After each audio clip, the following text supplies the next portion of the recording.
Yeah, it just doesn't happen overnight. Everything just Yeah. takes time in this business. And I feel like one of the things that this shift me was when I started realizing that I have time as a friend. I think Right. when I was younger, I was really ambitious because I was making that high income working at corporate sales job at AAA. And I feel like the earlier years, I was a little frustrated because I wasn't replacing that income right away. In fact, I was like making nothing. Even Yeah. though I had a lot of sales, but I was putting so much back, everything back into the business. Like I wasn't taking home anything.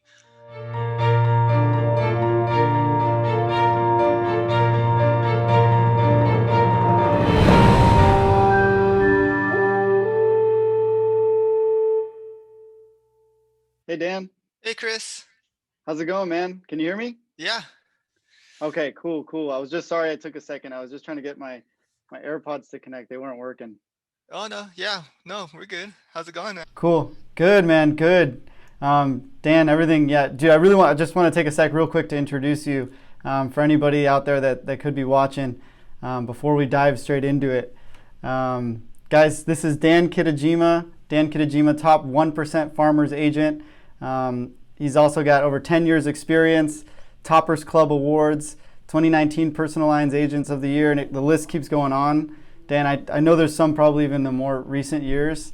And I don't know all of them, so I'm sure there's probably more. If you want to take a second and just dive into a little bit about some of, the stuff you've done. And I know you're a humble guy, so I don't know, you don't want to go into it so much, but yeah, some of the cool awards you've gotten recently. Oh yeah. Well, thank you, Chris, for having me on. First of all, I see you're doing great things on YouTube and social media, so I know a lot of stuff that I want to learn from you too. But yeah, I'm really lucky to be in this business. I'm really fortunate. The business has been great to me and my family and my staff and my staff's family. So some of the things I'm kind of proud about is like, what type of difference this business has made for my staff's lives and their families' lives. So some of the fulfillment I get is not really from like the awards, but more from like making a difference in like the people I work with life. So yeah, it's been a great business, and I'm really excited not only of what we've accomplished, but what's next for us. Cool, man. Yeah, yeah. So, Dan, you're a little over 10 years, right? Or how long exactly? Is it 11 years now, or?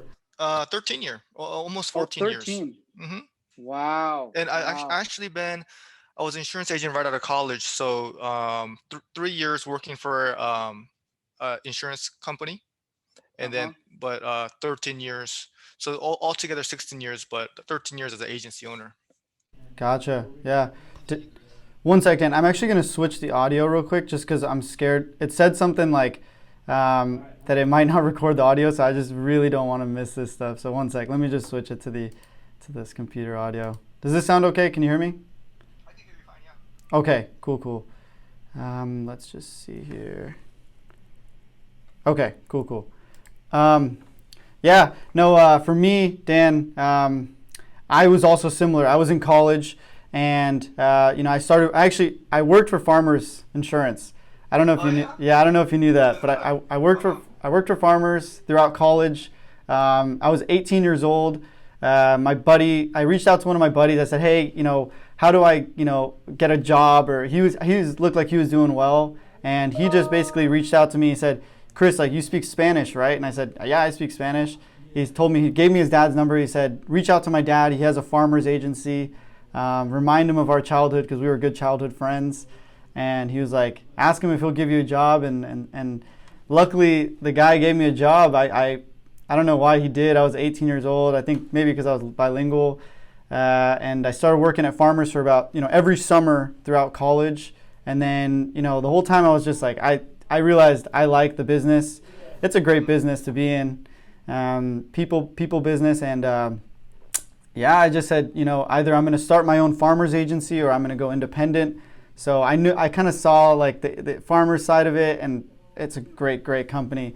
And I just, the only thing I was like, I want a little more flexibility. That was my thing. I just kind of wanted, there was stuff that came across my desk, and I was like, these are nice size policies, and I just wish I could write them.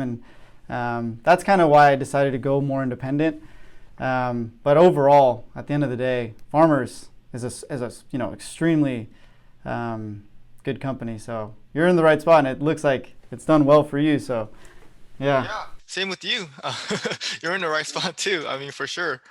Yeah, As young as you are, so yeah, we're both lucky to be in this business. for sure, for sure. Yeah. So Dan, what got you first and foremost like into? I know you used to work at like a call center originally, and that was it an insurance call center or did you go in just like was it a call center for something else? Yeah, Um, yeah, it was AAA. It was a call center in oh, Costa Mesa. mhm, So that's really where I got started. Right out of college, I knew I wanted a sales job, and I got hired, and then they got me licensed, and really learned how to sell insurance over the phone, all personalized there. So a lot of my background and training is phone skills. I give them a lot of credit. yeah, Dude, wow. Yeah, no, AAA is also a solid company. They're pretty competitive. So I'm sure you got a good taste of winning some good accounts because a lot of people go with AAA. Like we can't write AAA. AAA is like a similarly a captive company. But yeah, that's great. So did they have good training for you and stuff, or did you just kind of learn on your own, or how did you do it? Yeah, I would say they did. They got me licensed. Like I said, there was like a class. Some of those mhm. people that I started with are still my friends, Oh, because really? yeah, it was like a whole like I would say, man, and I don't know what the program is now, but it was like a couple months of just training of like how to role playing and like while you're getting licensed, a lot of the process before you got on the floor. So Mhm. I would say the training process was pretty thorough, and it prepared me to be on the phones once I got my license, and to start selling right away. And I think that was a good experience. And just like your experience, Chris, where you had a little bit of experience before starting your agency, Yeah, I think that's one of the things that I always look out for is when agency owners become an insurance agency owner before having the experience of being a producer or selling insurance first. So I think both of us had great training, and I think that helps us get off because being an agency owner, as you probably know, it's not easy. So at least knowing how to sell insurance before getting into it, I think helped probably both of us out. Oh, 100%. 100%. I get, Dan, I don't know about you, but I'm sure people probably reach out to you from watching your stuff too. And I get people that ask me and they ask, hey, like I do taxes or I'm a financial advisor. Do you think I should start my agency? And a lot of times I'm like, you seem super sharp. You seem like you could do super well, but I highly, highly recommend every single time I'm like, go work for somebody for a year, 2 years, at least learn the ropes, the ins and outs of how the business operates, or just even like how to make a change or a payment. Like that stuff is, if you can't do that day one, then you're gonna have a really, really hard time teaching somebody else and growing a team and doing the right things that are necessary foundationally to start an agency. So yeah, I think you're right. I'm not surprised that you had that experience prior. And so Dan, what about like the first like couple years? Were you just doing all the sales, or did you really like did you hire aggressively early on, or how did you do? How did Yeah. you kind of? What did those first couple of years look like? That's the most interesting to me. How many years have you been in right now? Yeah, we're approaching our third year in Okay, awesome. in June. And, So we're and how like, old are you right now, Chris? I'm 24. Oh, really? Okay, yeah. Yeah, So almost my 25. third year in, I was like 30.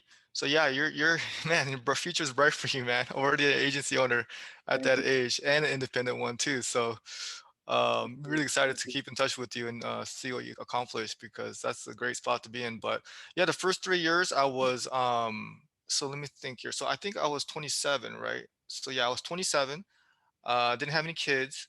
Luckily for me, I had some money saved in the bank, about 40 grand.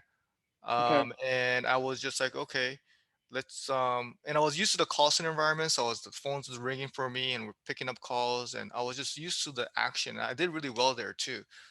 Um, so yeah, I was used to having a higher income, and I kind of wanted to replace that as soon as possible. right. Um, so I just bought leads right away. I was used to spending money. Well, I knew I had to spend money to win because I was playing poker at that time too. 2007 was like a big poker boom, and I was Yeah, kind of used to losing money. So, but I did understand that playing high stakes poker, I understood that, hey, I got to spend the money to make the money.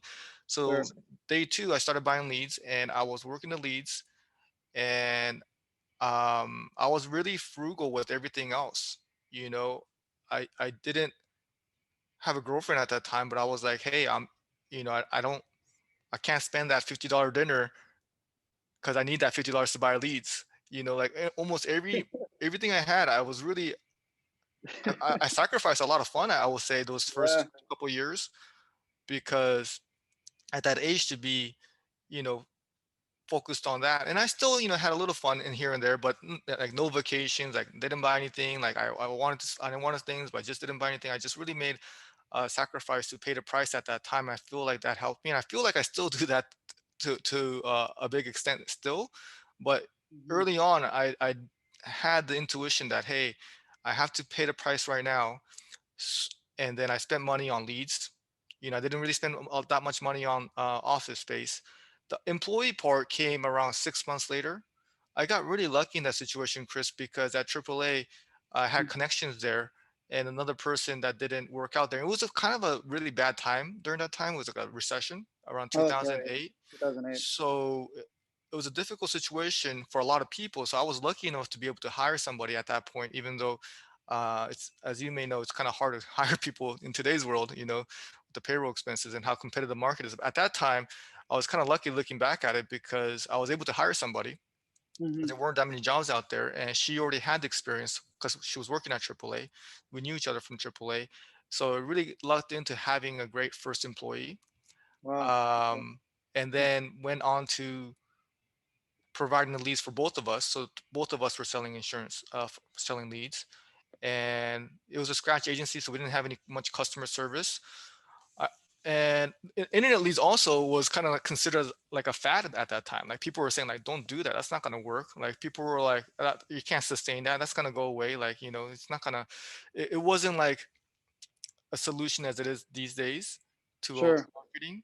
And I remember, Chris, there were some deals with internet leads. It was like $1 leads at hometown quotes. It's funny you talk about the first 3 years, because as hard as it was, I kind of enjoy it because I don't do that much Oh, sales anymore. But yeah. I looking back, I was at my home on a Saturday and Sunday. I sold 20 policies, 10 each. I didn't like step out of the house. It was like I was in quarantine back then, even though it wasn't like that. But I was like Dang. 28, 29 years old, just working out of my house on Saturdays and Sundays, and just didn't step out until I got hungry at dinner. And I remember just celebrating, getting in and out. It's just like really simple, but it was still fun to just Yeah. grind away and just um and get results. So that was the Sure. early years. It was just a lot of work, it's a lot of sacrifice. I think it's really important where agency owners to spend the money into what makes them money, and that's really when it comes to marketing and staffing, and not you really have to audit your personal expenses. And I still do that, where I want to make sure I'm not overspending on other things, such as fun, because I think the less fun you have now, the more fun you have later. It's like a delayed gratification thing, and I Sure. don't know why. I just kind of understood that at the early stages of building an agency. Dude, yeah. Nah, it sounds similar to what's happening now for me. Do you feel, and this is kind of where um, I'm also very interested. I'm sure a lot of people want to know the same thing. Is do you remember or feel? Did you feel like a moment where it all kind of started to shift, where you weren't so much having to do the Saturday. I mean, I know you still do. You're hustling all the time, man. But was there a moment where you started to feel like, okay, it's starting to work? Like the ball's really rolling, and like you're not so much having to sell as much, and you're kind of like allowing the team to kind of the business is running. It's kind of doing its thing. Was there a moment like that, or is it still going on right now, or where was there a time that kind of shifted for you, or? Yeah, it's such a gradual change, It's just gradual. Yeah. it never felt like, oh, one day it just felt different, because it just takes a long time to get there. And Yeah. I feel like that is something that I always strive for, is to have a business that's running without me being, I'm still very am involved, but not the sales and customer service side of it. Sure. Um, but yeah, I think I got an early taste of it when, just for my first employee, when she was able to do customer service and sales. Hmm. Um, but yeah, it just doesn't happen overnight. Everything just Yeah. takes time in this business. And I feel like one of the things that this shift me was when I started realizing that I have time as a friend. I think Right. when I was younger, I was really ambitious because I was making that high income working at corporate sales job at AAA. And I feel like the earlier years, I was a little frustrated because I wasn't replacing that income right away. In fact, I was like making nothing. Even Yeah. though I had a lot of sales, but I was putting so much everything back into the business. Like I wasn't taking home anything. And at times, I think that would frustrate me, or I feel like, am I doing something wrong? Because you know I had high ambitions and it wasn't happening as fast as I wanted things to. And I feel like once I had a more of a patient view approach, Yeah. that's when things started getting better because I just started becoming a nicer person because I was just so frustrated at times, Chris. Like Yeah. it I hear was you, man. it, I it, know. it wasn't necessary because it's just a matter of time if you're doing the right habits. So once I understood that, like, hey, this is fine, like, I'm doing the right things, it's going to take some time, the employees are getting better, I'm getting better at marketing, like everything's going well, and I started enjoying the journey. That's when I started becoming nicer to my employees, nicer to my clients, and just nicer to myself. And I feel like that is, if you want to talk about something that kind of changed, I think that is something that helped me a lot. Dude, I resonate with that a lot because I know what it feels like. I'm almost, yeah, like I said, my third year, started completely from scratch. And dude, yeah, it feels like sometimes you look at, the business is growing, you're reinvesting every penny, and then you sometimes sit there and you're like, dude, am I ever gonna pay myself? Like, am I ever gonna get like my own check? But um, yeah, I think it's is it worth it, Dan? Like after 10 to 14 plus years, how like is it worth it? Like the first 3 years, 5 years of sacrifice of just pouring everything back in, um, just like kind of your experience. Yeah, absolutely. Because when I look at 3 to 5 years in one's life, that's not really a big part of it. If we live to 100, it's only like 5% of that small part of your life. It's hard Yeah, that's to be young crazy. and have fun. It's such a small percentage of life, but that sets up the rest of like your next 20 years. You Right. know, so if you had a regular job where you were making good money for 5 years, but didn't have the potential to grow, it totally for me made sense that, hey, I'm gonna sacrifice these next 5 years to set up my next 20, Hmm. which I felt it did. And once you start enjoying the journey, like, hey, this is the sacrifice, because I still feel like I still make sacrifices today. Yeah. uh, it starts becoming like, hey, I'm not going to sacrifice for enjoyment later. I kind of already enjoy the sacrificing part. you know Right. Right. so it's like, hey, this is it's just kind of starts becoming like, you don't even like, I don't even look forward to the payoff. I'm just like, this is fine, like, because at a certain point That's there so isn't that interesting. much like a financial need. Like, hey, my family's good. We live in Southern California. We're healthy. It's like, what do I need? Like, I don't have like that. And people will say like, "Oh, I have fancy stuff," but I don't feel like I need anything like that much more extravagant. Like, I'm pretty good. So why not? Instead of having money in your bank, just like put it back into the business, and it's just funner for me. I enjoy the process of growing something. And I will tell you, Chris, it's absolutely worth it. And if that's what you're saying, what you told me, I'm even more excited about your future because you're doing the right things of not paying yourself, putting it back into the business. And it's really hard to do that at a young age. So I'm really happy and proud to hear that you're doing that. Thank you, man. Yeah, no, honestly, I can't afford not to at this point. If I really, with the ambition to go to, levels of your size, and there's no other route. Like if you're pulling out money and paying yourself and going blowing it on, trips to Vegas or stuff, like I don't know what you might be doing with it, but that's just there's no way to grow to the size, and you know that. Unless you have like loans or something or investors, but then at that point you're just giving away pieces of your hard work that you could just sacrifice for a couple years and do it yourself.